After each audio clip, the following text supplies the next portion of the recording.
안녕하세요. 오늘은 사사기 3장 말씀에 대해서 나눠보도록 하겠습니다. 지난번에 사사기 2장 말씀에서 여호와의 사자가 나타나서 이제 그 이스라엘 백성들에게 너희는 하나님의 징계를 받을 것이다 라는 말씀을 선언하게 되었다라는 내용을 제가 전달해 드렸습니다. 오늘은 그 내용이 그대로 이제 그 말씀대로 여호와의 사자가 말한 대로 그 징계가 실제로 이제 이루어지는 내용이 시작되는 장이 이제 3장입니다. 자, 어떤 내용이 있는지에 대해서 이제 조금씩 살펴보겠습니다. 일단 큰 틀에서의 기본 구조는 이스라엘 백성들이 이 3장에서 나오는 내용에서는 이제 세 족속, 세 이방 족속에게 각각 고통을 당하고 그때마다 괴로움을 호소하게 되고 하나님께서 이들의 고통의 그 호소를 들으시고 사사를 각각 세우셔서 이제 구원하시는 내용이 나옵니다. 근데 이 사사 세 명이 다 이제 신기한 점은 뭐냐면, 우리 인간적인 눈으로 봤을 때는 어딘가 좀 약점이 있고 부족한 부분이 보여지는 이제 그런 인물들이었다. 그 첫 번째 사용된 이제 사사 온니엘 같은 경우에는 그 당시에 나이가 너무 많은 사람이었다. 근데도 하나님의 영이 임하시자 거기에 감동이 돼서 지혜와 능력을 받게 돼서 놀랍도록 그 전쟁까지 지휘를 하면서 크게 사용이 되는 모습이 보여지더라. 뭐 이런 내용이고요. 두 번째로 사용된 이제 그 사사 같은 경우에는 왼손잡이에요. 이때 당시에도 거의 모든 사람들은 다 오른손잡이였고, 왼손잡이가 되면 뭔가 무장하는 것도 좀 잘 안 맞고, 칼 뽑는 것도 방향이 반대고, 이게 좀 어수룩하게 보일 수밖에 없는 좀 그런 불리함이 있었습니다. 근데 오히려 그 왼손잡이라는 약점이 이제 귀하게 사용이 되는 이제 그런 모습이 보여집니다. 그 다음에 이제 세 번째 같은 경우에는 이제 뭐 삼갈이라는 이제 인물인데, 이 사람은 심지어는 이제 소모는 막대기, 뭐 이제 뭐 쟁기로도 이제 예상이 되는데, 이걸로 이제 뭐 블레셋 사람 수백 명을 쳐서 죽이는, 그러니까 하나님의 영이 임하자 그런 기적과도 같은 그런 승리를 얻게 되는 모습이 보여지게 된다라는 것입니다. 자, 이 본문 내용에서 분명히 교훈이 되는 중요한 내용들이 있기 때문에 조금 더 이제 깊이 있게 좀 접근해서 이제 살펴보겠습니다. 이제 서두 내용이 대단히 좀 중요한 내용이 나오는데요. 여기서 이제 하나님께서 이제 시험을 하신다는 이제 표현이 나와요. 이 내용을 아주 잘 이해하실 필요가 있습니다. 자, 이 시험을 받게 된 원인이 근본적으로 일단 이스라엘 백성들에게 있었다. 무슨 얘기냐면, 분명히 하나님께서는 약속의 땅을 정복할 때 이방 족속을 다 멸하라고 명하셨는데, 그걸 불순종했기 때문에 불순종이 곧 시험거리의 원인이 되었다라는 것입니다.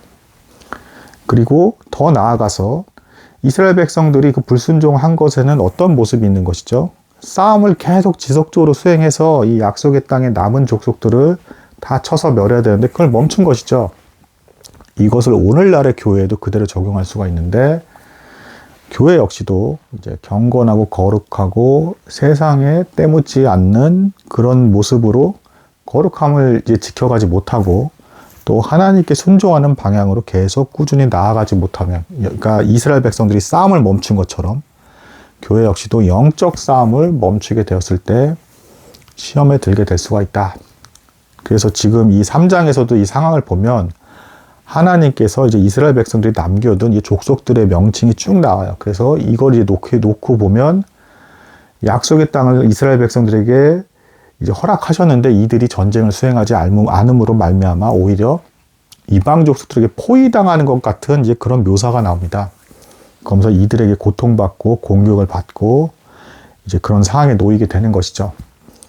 자, 그래서 오늘날에도 우리의 이제 교회에 있어서 방향성에 있어서 완전한 교회는 있을 수가 없는 거니까 성결하고 거룩하고 하나님께 조금이라도 더 순종하려는 그런 자세로서 영적 싸움을 수행하는 것이 멈추는 순간 교회 역시도 이렇게 사사기 3장에서 나오는 것처럼 시험에 들게 되는 상황이 놓이게 되면서 이방 족속들에게 공격을 받는 것과 같이 3장에서 그 모습처럼 교회도 공격을 받고 어려움에 빠지면서 고통스럽게 될 수가 있다라는 이제 교훈을 얻을 수가 있겠습니다.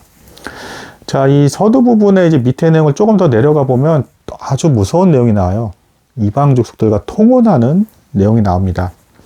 자, 사사기 3장의 배경은 이제 세대가 바뀐 세대예요. 그러니까 이제 여호수아와 그리고 함께 전쟁을 수행했던, 그리고 하나님의 기적을 경험했던 이 세대들은 이미 사실상 거의 다 죽은 상태인 거고요. 전쟁을 모르는 세대가 되었고, 체험적으로 경험적으로 하나님이 어떤 분이신지를 도무지 알지 못하는 그런 세대가 되어버린 겁니다. 이런 세대가 올 때까지도 이방 족속들을 남겨뒀기 때문에 거꾸로 이제 시험을 당하고 이방 족속들에 의해서 오염을 당해서 우상숭배에 빠지게 되는 겁니다. 그리고 더 나아가서 영적으로 완전 무뎌졌기 때문에 이제 이방 족속들과 통혼하는 게 나와요. 그러니까 이스라엘 가문에 있는 딸이 이방 족속 가문으로 가서 결혼하고, 또 이방 족속의 딸이 이스라엘 백성들의 가문으로 들어와서 결혼하고, 끔찍한 일인 겁니다. 뭐 이제 결혼해 보신 분들은 더 뼈저리게 더 잘 아실 수밖에 없는 건데, 뭐 결혼으로 묶이게 되면 일단은 서로 긴밀하게 영향을 주고받을 수밖에 없습니다. 싫건 좋건 그렇습니다. 생활권이 겹치기 때문에 이거는 어쩔 수가 없는 거예요. 심지어는 여러분 뭐 왕들 보시면 왕이 뭐 백성들에게 심판하고 권력도 있고 막 마음대로 하는 것 같지만, 자기 왕자가 잘못한다거나 옆에 있는 왕비가 잘못하는 것에 대해서는 왕조차도 막 함부로 못하는 게 나옵니다. 그러니까 이런 식으로 묶여버리는 겁니다. 그리고 더 나아가서 이제 하나님을 안 믿는 사람이 이제 그 믿는 사람의 영향을 받는 것보다는 그 이제 믿었던 사람이 이제 안 좋은 쪽으로, 이제 죄로 인해서 더 타락하는 쪽으로 이제 그 닮아가는 그런 경우들이 훨씬 많기 때문에, 왜냐하면 인간의 죄성이 남아있기 때문에 믿는다는 사람조차도 대단히 위험한 상황인 것이고, 하나님께서 그래서 역시 이제 이방 족속과 이제 통혼 역시도 금하셨던 것이었죠. 이것도 이제 어긋나게 되면서 불순종한 겁니다. 자, 그래서 하나님께서 드디어 이제 첫 이제 징계를 내리시게 됩니다. 메소포타미아 왕 구산 리사다임이라는 이 왕이 마치는 이제 세력이 확장되었던 모양입니다. 이제 유프라테스 강, 티그리스 강 이 사이에 있었던 나라로 보여지고, 세력이 확장이 되면서 동편에 있는 요단강 동편에 있는 이스라엘의 두 지파 반을 먼저 정복을 하고, 요단강까지 건너서 그 내륙까지 진출해서 이스라엘 백성들의 지파에게 영향력을 행사하면서 뭐 공물을 바쳐라, 노동력을 제공하라 등등 굉장히 고통을 주는 행동을 했던 것 같습니다.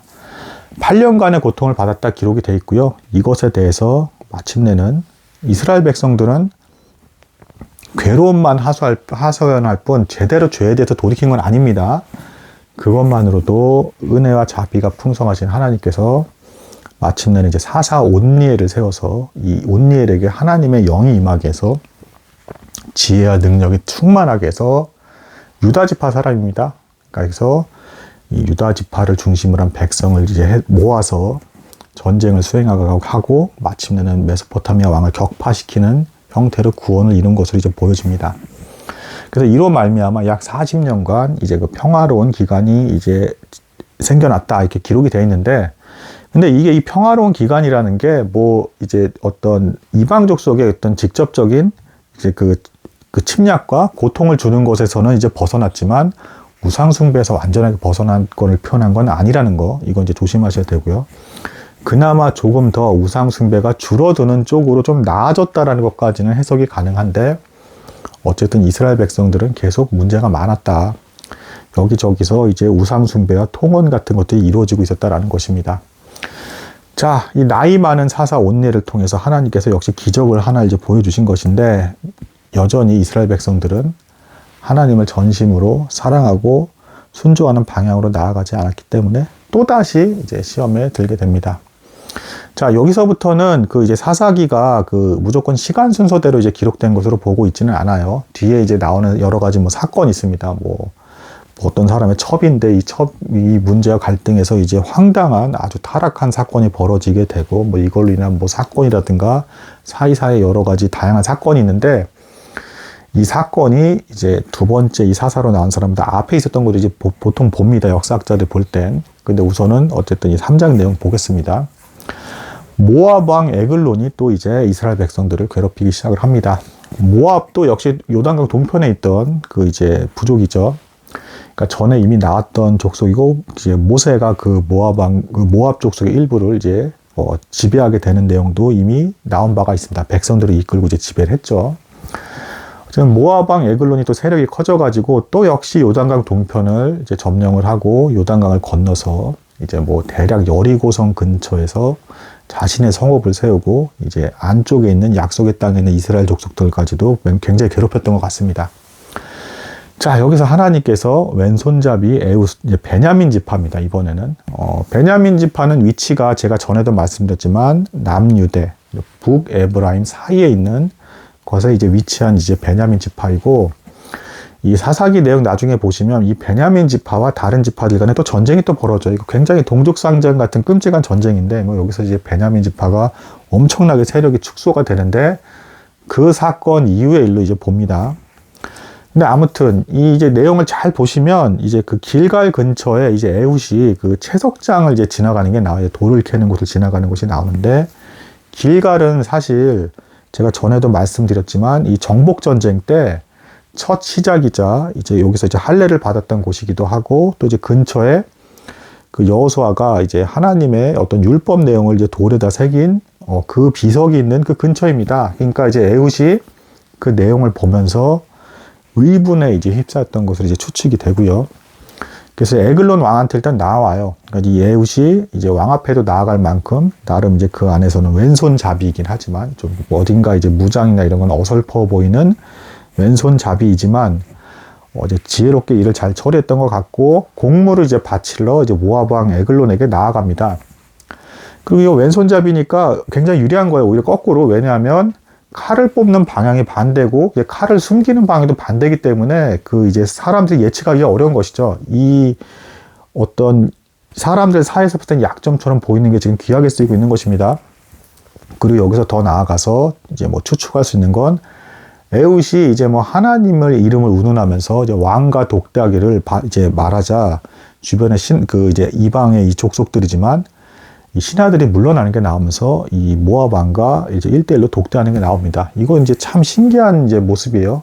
이방 족속의 왕조차도 하나님의 이름을 운운하니까 어쨌든 일어서기까지 합니다. 그 말을 들으려고. 아마 이제 추정컨대 에훗이 하나님의 이름으로 뭔가 예언을 하나 보다라고 이제 모압 왕은 이제 추측을 했던 것 같아요. 그래서 일어났는데, 이제 에훗이 이제 그 오른쪽 다리 이제 허벅지 쪽 안쪽에 이제 칼을 숨기고 있었고, 왼손으로 이제 칼을 뽑아다 기습적으로 단칼에 배를 찔러서 비명소리조차도 지르지 못하게 한 번에 이제 죽이게 되는 이제 일을 이제 저지릅니다. 자, 그러고 나서 이제 빠져나와서 이제 그 왕이 혼자 있게끔 내버려 두고 이제 이제 모압 왕이 혼자 이렇게 있는 상황에서 신하들이 함부로 들어갈 수가 없으니까 기다리고 있는 그 시간 동안에 이제 이 에훗은 도망을 일단 가고요. 도망을 가다가 에브라임 산지에서 드디어 이제 나팔을 붑니다. 이제 이스라엘 백성들에게 이제 알리는 것이죠. 모압 왕 에글론은 죽었고 이 모압 족속들을 우리가 멸하러 가자라는 이제 그 나팔을 이제 분 겁니다. 그러자 그동안 이제 모압 족속의 고통을 받고 있던 이제 에브라임 지파가 이제 중심이 되었던 것 같고요. 다 몰려들면서 군대를 이루게 되면서 이 모압 족속들이 요단강을 건너서 다시 도망가지 못하게 길을 다 끊은 다음에 이들을 다 멸해버리는, 한 명도 살아남지 못했다라는 이제 기록이 이제 남아 있습니다.